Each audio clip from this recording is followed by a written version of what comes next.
Hello, Hello. hello, hello, and great Monday afternoon. Ladies and gentlemen, thank you so very much for hanging out with us once again.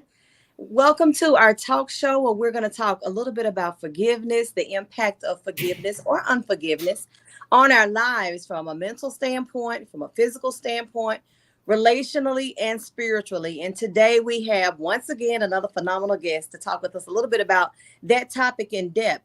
But before we introduce her, I would love for you all to meet Dr. Norma McLaughlin. She is the visionary behind all of this awesomeness that we're doing in the month of May, June, July, and continued. Lady Norma, as I affectionately call her, go ahead and let's greet the guests, and then we'll meet our phenomenal special guest.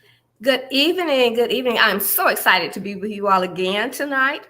We have a phenomenal guest, but just know that this month has been especially important, I think, to each of us, all of us, because we're talking about forgiveness, but not only forgiveness, but what the impact that forgiveness has on mental health.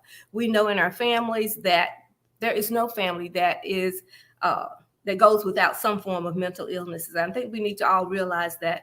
And our guest tonight has a specific group that she works with, and she'll tell you more about that. But I'm really, really encouraged about it because we really want to be able to reach all segments of the mental health arena.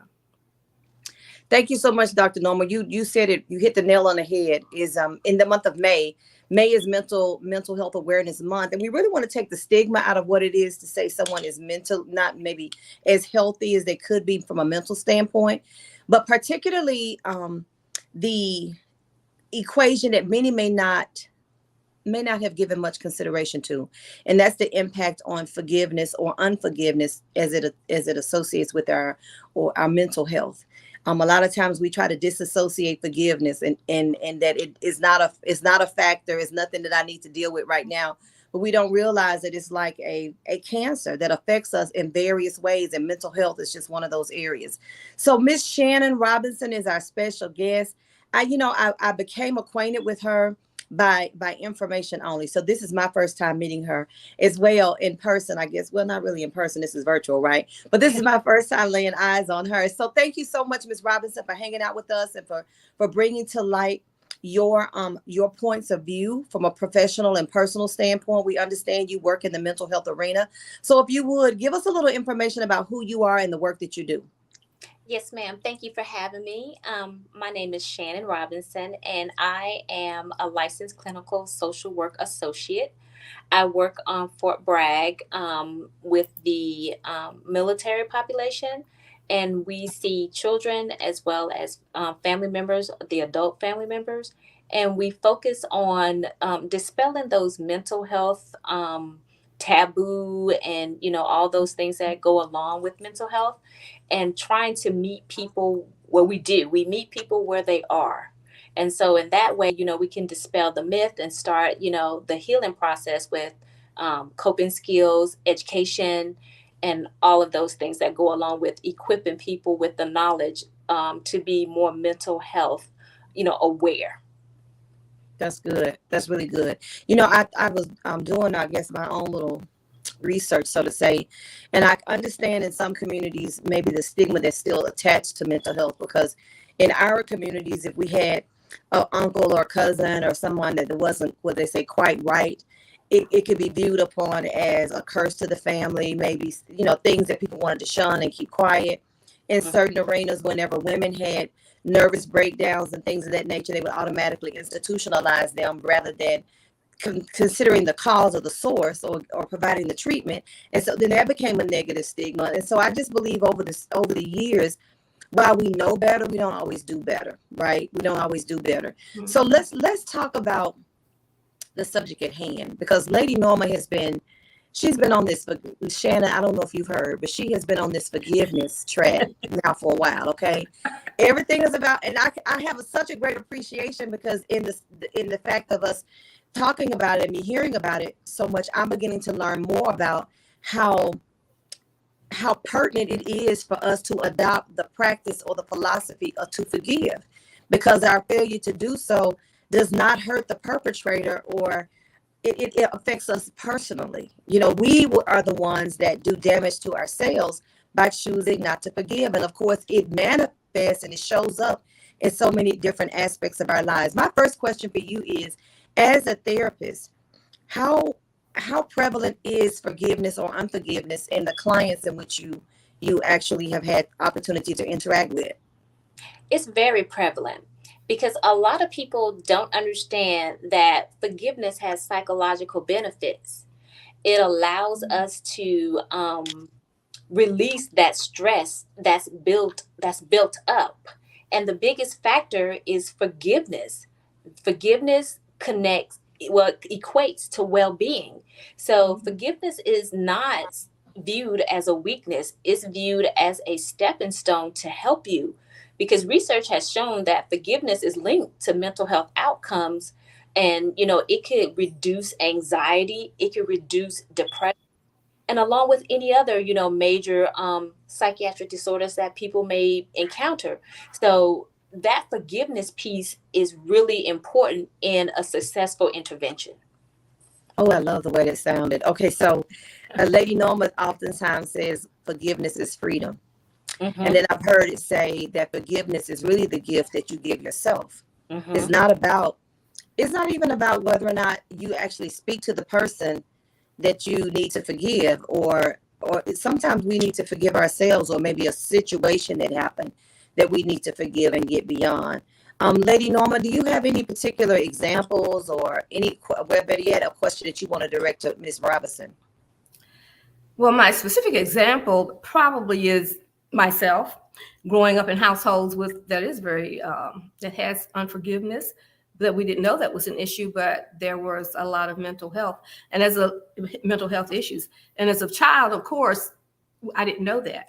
And I tell that story. If you read into my stories, you will read that.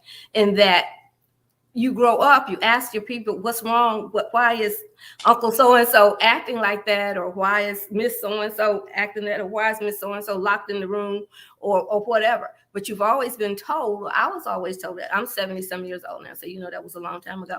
But you were told that that's just the way they are. That's the way they are. They, just leave them alone. That's their problem. But you never got an understanding for what was going on. Your parents never told you that there was a mental health issue. They never told you that they were actually ill, because I didn't know that mental illness at the time was really an illness.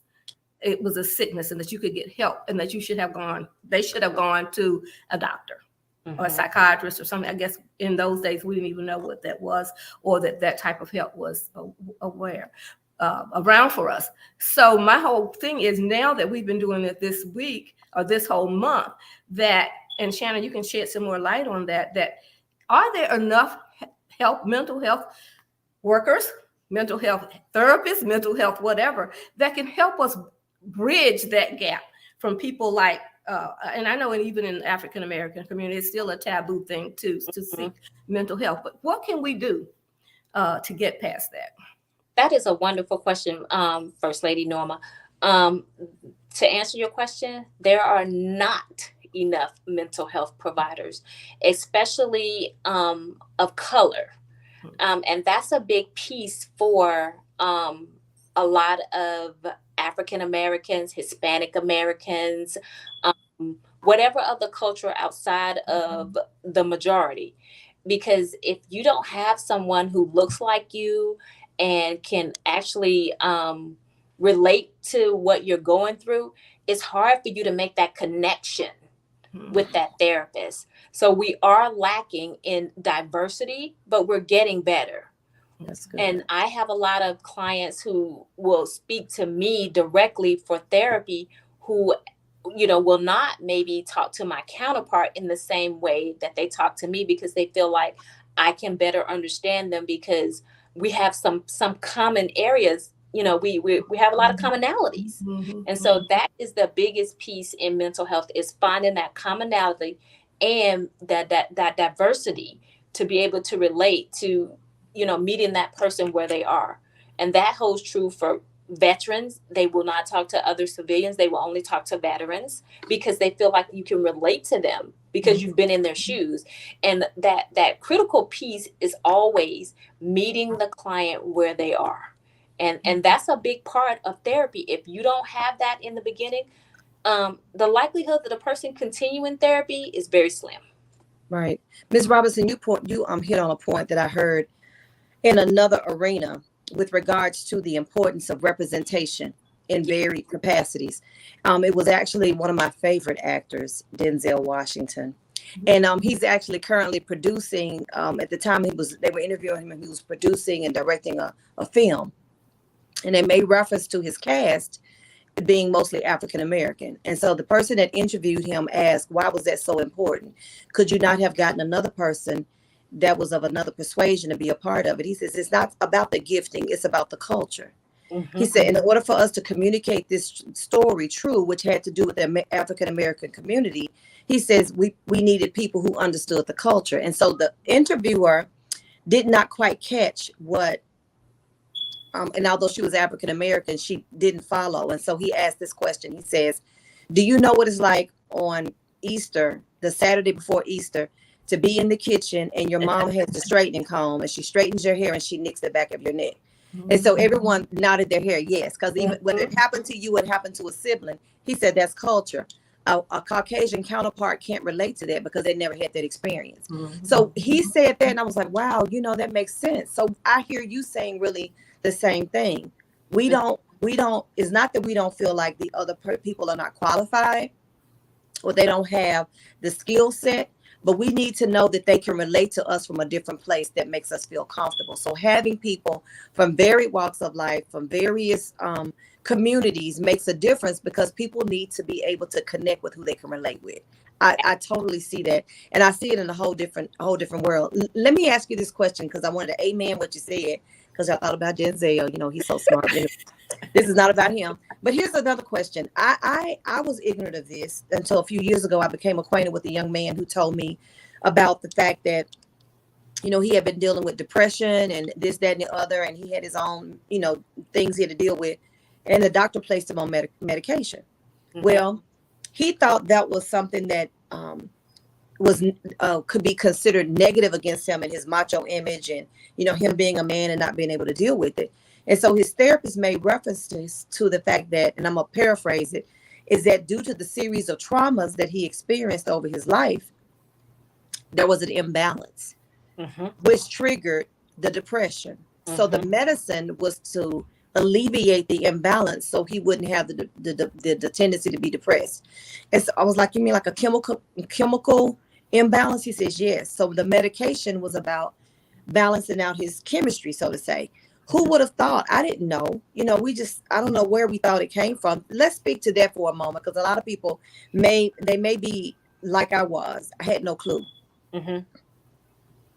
A lot of people are resistant to medication when they are in therapy because they don't really know about the imbalances in their life and like the neurons in their brains and, and all the things that they've been through as far as like, and I'm just going to use this example. Like I deal with a lot of veterans and their spouses. So people don't understand that PTSD and depression is deeper than just talk therapy. So sometimes that medication does provide, well, most times that medication does provide that balance that you need. But a lot of people do not want to take the medicine because, number one, they're not educated about it. So as a clinician and working with the psychiatrist, it's up to us to make sure that people are educated and know the effects, the positivity of taking the medication. It's not just like I'm prescribing the medication, that's it. No, we're prescribing the medication along with your therapy. This is going to work in tandem so that we can help you to get where you need to be.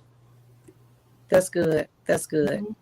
So then if they choose not to take the meds, but they keep coming for therapy and they feel like they don't get any better, it's not because the therapy itself has not been beneficial. It's because the full regimen that they should be adopting is not being practiced, I should say. Absolutely. Got it. Makes sense to me. Lady Norma, you have another question? Yes, I would like to address, and I know this is probably out of your wheelhouse, but the children. We know that right now that we have so many children who need mental health support. They're not getting it through the schools because we don't have enough people in the schools in order to do that. And but and a lot of the teachers, I think, are saying, well, we don't know how to do that. But the thought that triggered that is when you were saying that we often are not in situations where we're comfortable with people that are not in our culture. And a lot of our students today have teachers and instructors and principals or whatever who don't understand their culture. Do you think that, well, you can just speak to that, but even if that does, because I don't think we have, first of all, I know we don't have enough mental health workers to help all the kids that are out there today, and the impact that those kids not being able to get that support, what's going to happen to our society with them with those mental health issues? That is important. And matter of fact, we have school behavioral health therapists on Fort Bragg in all of our schools. So there is a mental health therapist, a social worker or a psychologist that is assigned to each school on Fort Bragg. Now, yes, we are lacking in that department in Cumberland County and quite a few other counties like Hope County, Lake County, all of the more rural areas. And that piece is very important, because if they don't get to see that therapist or that social worker or that psychologist, then it's going to lead to more things happening in that child's, education or lack of, because they're not going to thrive if they don't get their mental health needs met. So I have to just be very proud that Fort Bragg does have a mental health therapist in each school, and they provide counseling to those students, and they're there if they need to have a walk-in basis. If there's an emergency, they are taken care of. Now, the flip side of that is the school systems that don't have it. We are doing a disservice to our children. We really are. We are doing a disservice to our children, and that harkens back to not having enough mental health providers. Right. I agree with you totally, Ms. Robinson. I want to share an example. I have family members where my mom and dad live. They live in actually they're in the Memphis metropolitan area. So they either work in the Memphis City schools, or they work in the North Mississippi area in the DeSoto County area. And so I have quite a few family members that are educators or have been educators and even counselors. And so one really good friend of ours, as a matter of fact, Allison just got her doctorate degree. She is a counselor in the school system, but she's also a therapist. And she says a lot of the behavior issues that they're having with children, she says she automatically can tell that it's a mental health issue that's causing the child to break out. But because the school systems have not adopted a therapist in their school system, as a counselor, she's limited on how she can direct or redirect or to assist.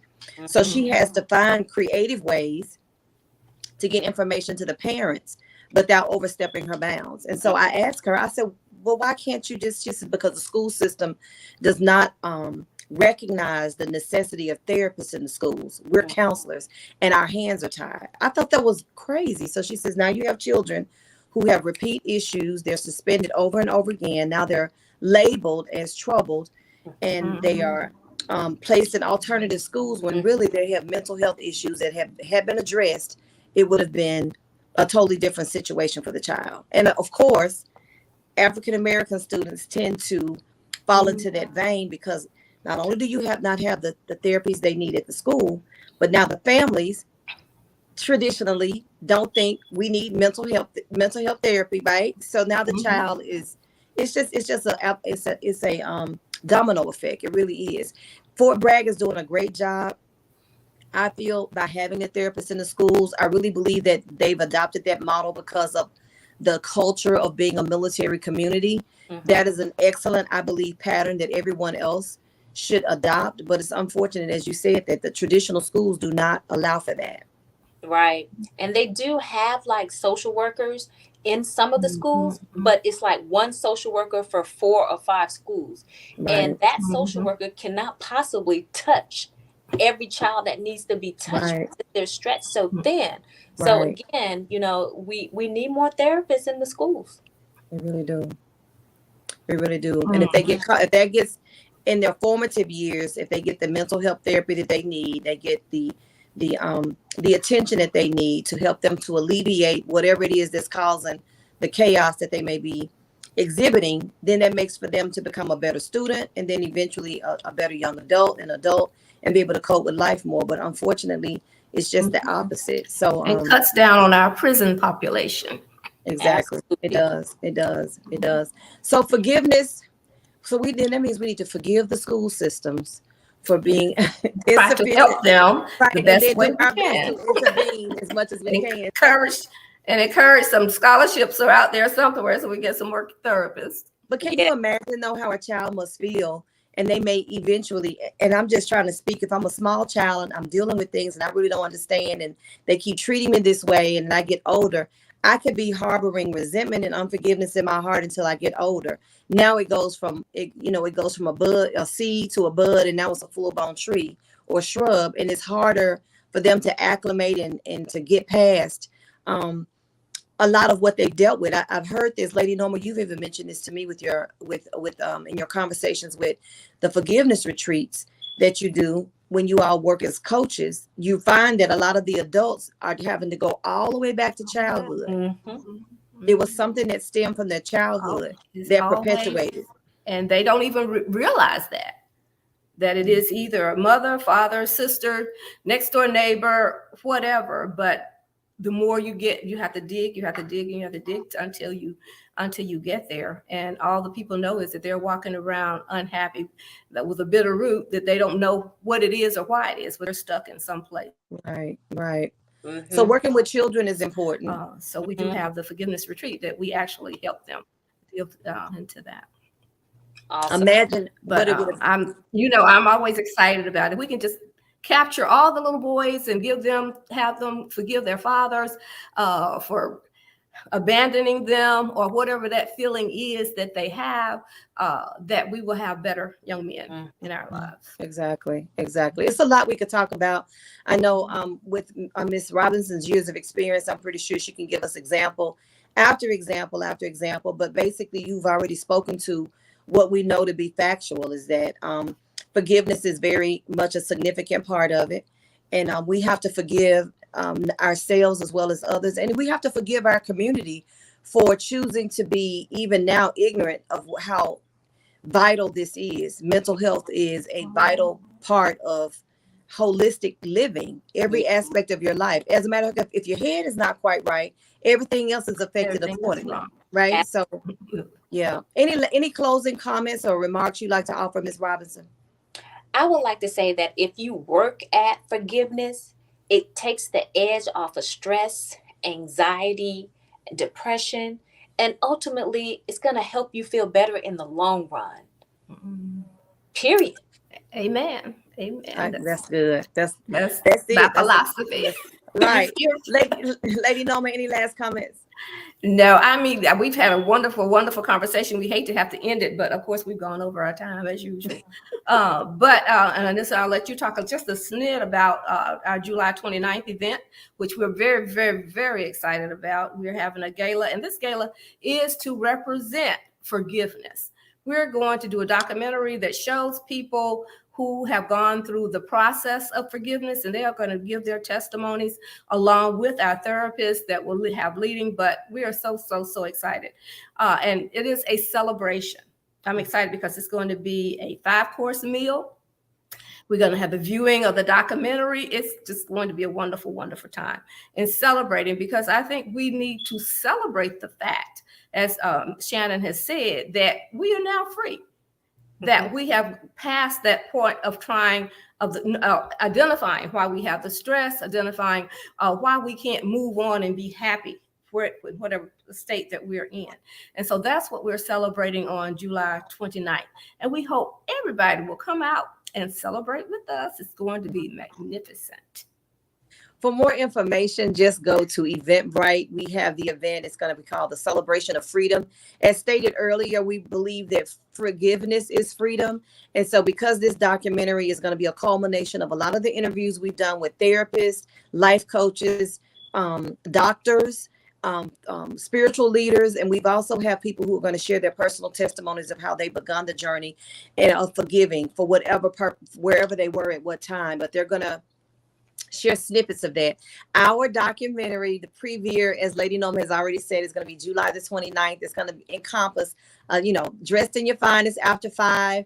We're going to have a 5-course meal. We're going to have music. We're going to be debuting or premiering the video or the documentary, which is, as it stands today, is going to be actually submitted for a film festival. So it'll be judged as a part of a film festival. So Miss Robinson, your participation in this podcast is very instrumental to the completion of this documentary. So who knows? Somebody may see you and Denzel may want you in the next movie. Who knows?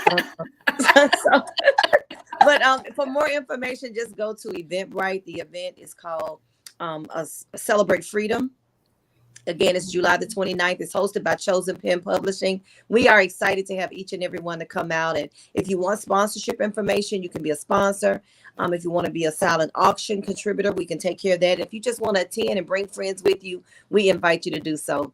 Without further ado, ladies, it's been a joy and a pleasure, as always, to hang out with you in this virtual space. Thank you again, Ms. Chanon Robinson, for your time and for your professionalism and your insight.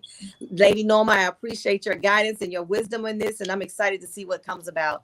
You guys make it a great evening. Have a marvelous Monday night, and thank you again for joining us. Thank you. Thank you. Thank you so much. You're welcome.